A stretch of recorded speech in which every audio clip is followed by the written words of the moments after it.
This is a conversation with Lawrence W. Reed, who is President Emeritus of the Foundation for Economic Education. And Larry, you are in Guatemala, you're at UFM. What is your favorite part of traveling?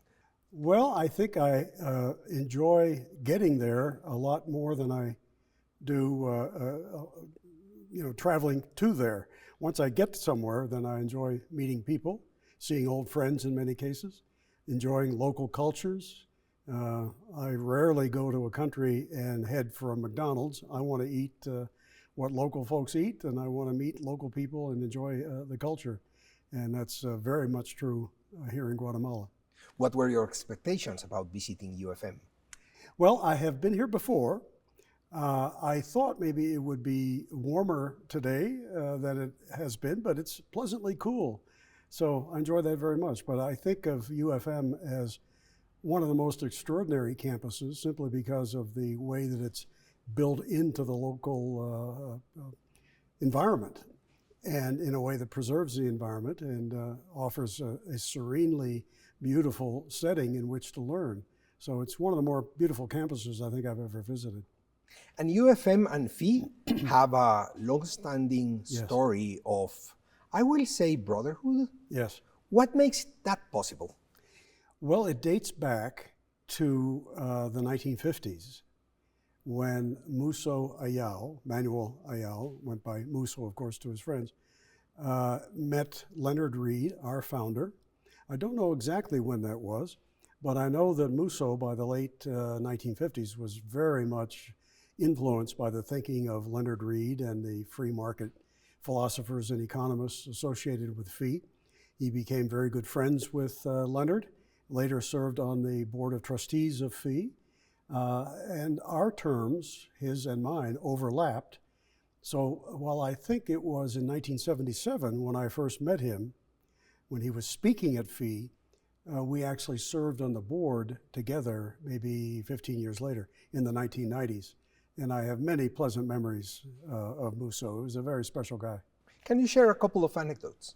Yeah, I have said this before many audiences that I think it's fair to say, having served on the board myself for 8 years and with Muso most of that time, that he was everybody's favorite board member. He was the guy everybody wanted to see, maybe partly because he came from a long distance, so we didn't have many opportunities to see him. But when he was in the room, he was always surrounded by people who wanted to hear what he had to say.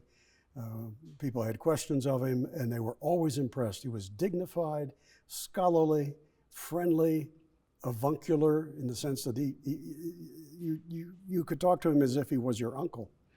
And he was just a remarkable guy, super nice guy. When you were delivering the inaugural address here at UFM, I thought Muso had all these virtues. Yes. He was honest. Yes. And he was very optimistic. Yeah. And he had courage. He sure did, and he was intellectually humble. He was always wanting to learn. He was never condescending or arrogant to anybody. He never thought he knew everything and therefore didn't have to learn any further. He had all the traits of character that I talked about at the lecture today and that I think all of us admire anytime we find them. Speaking of traits, what would you say were the common values that shared FI and UFM? First and foremost, I think respect for the individual. Both of our institutions regard the individual as the essential building block of society. We don't collectivize people into groups. We don't stereotype them. We treat every person as the unique and precious individual that he or she is. That's very much a part of our philosophy, as it was of Muso and of UFM. We respect other people's rights, their choices, their property, and we seek to deal with them in peace, not in any form of violence. We don't call the government in to tell them what to do at every turn. You know, we trust in people, and as long as they do no harm to others, we want them to be free. If I may, I would like to explore an idea. Um, Both FI and UFM are appealing to young people. Yes. Can you guess why, or do you have any idea? Well, it's the best long-term investment to invest in young people. If you invest in 70-year-olds like me, you only have a few years to see any kind of return. So if you influence the thinking of a young person, you may have changed a life, and that life will go on for the next 40, 50, or 60 years to influence others. And also young people, by virtue of being young, their ideas are still forming. They're growing. They're at an early stage in their life where perhaps on many matters they haven't made up their minds.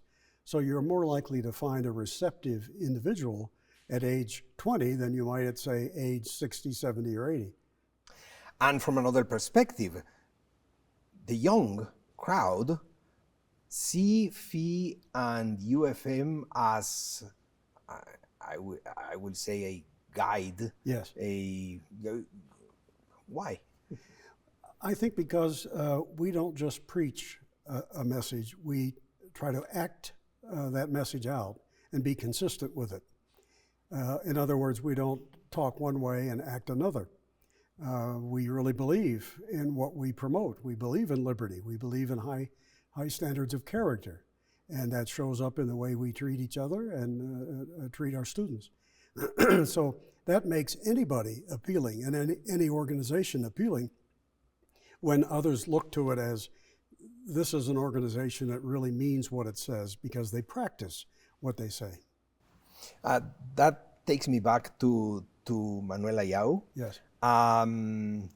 What was the relationship between Mr. Reed and Musso? Musso himself, I know on many occasions, credited Leonard Reed and those early days of FI as being powerfully influential in his thinking. We had many scholars associated with FI that Musso interacted with at seminars, on the board of directors. So he was always open-minded. But once he determined, some place in the 1950s, that individual freedom was important in life, he just soaked up anything and everything he could get from FI.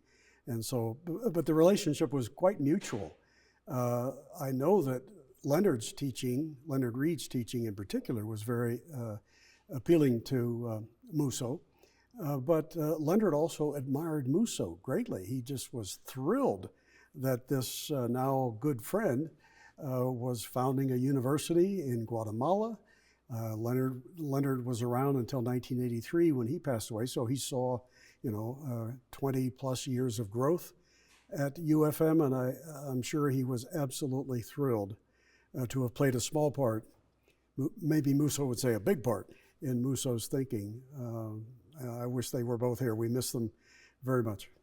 It was a big part. There is a pavilion at UFM named after Leonard Reed, and we're very proud and grateful because of that.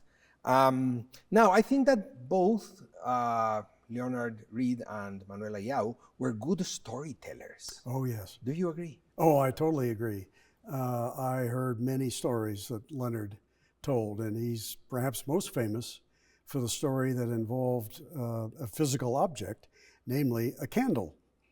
He often closed his speeches by having the lights dimmed to get as low as get the room as dark as possible. And then he would light a candle, and he would use that to say, look how much light one little flame has produced in a room of darkness. And he likened that to the persuasive individual who can change the course of history if they have not only the right ideas, but the proper demeanor and attitude and approach that others will find appealing. I think that was something that Musso always greatly appreciated too. They were both very gentle human beings. Right. They never were in your face. They never tried to insult you into a certain way of thinking. They were inviting, appealing, and it was that personality that both of them shared that I think made both of them so effective as persuaders. in a rapidly changing world, because I think this is rapidly changing, Yes. too fast. Yep. Yep. What do you think that is the role of organizations like FI and UFM? There always will be a need, especially with the up and coming generations, for somebody or some organization to explain to people that there are different paths that you and society can take. Some lead to prosperity and freedom, others to tyranny and oppression. And knowing the moral philosophy behind those different paths, how the economics of the free society, that's critically important so that you make the right decision. So even in a fast-changing world, one thing never changes, and that is bedrock principles that should govern your life.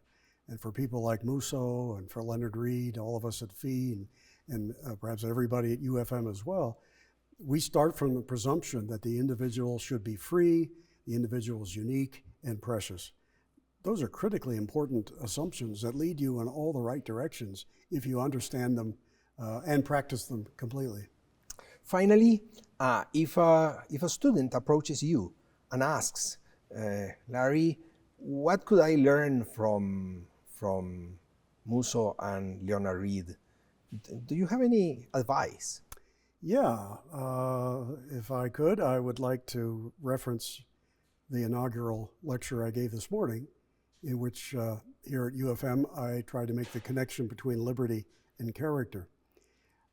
That is such a critical point for all of us who say we believe in liberty, to also understand the intimate connection between that and one's personal character. It's never too soon for a person to invest in his or her character. So when I have a chance to speak to a young audience, I like to tell them, you might think that, oh, character, I'll work on that when I'm 30 or 40, or when I'm a parent. You start today, improving yourself in every way that you can, and it's something you will never regret. You will look back someday and say, wow, to the extent I had influence for the better, it was because I tried to practice the principles of solid character. Free people have no other option. High character can lead to freedom. Low character will not. Did you notice that when you finished, there were a couple of woo before? Yes, I did. Yes, I did. Yeah. That was kind of exciting, isn't it? Yeah, I'm enough of a ham, in front of an audience. I appreciate that. Yeah, so I think maybe the students appreciated that message, which greatly makes me very happy. Happy too. Thank you, Larry, for sharing with us, and thank you too. Thank you, Luis.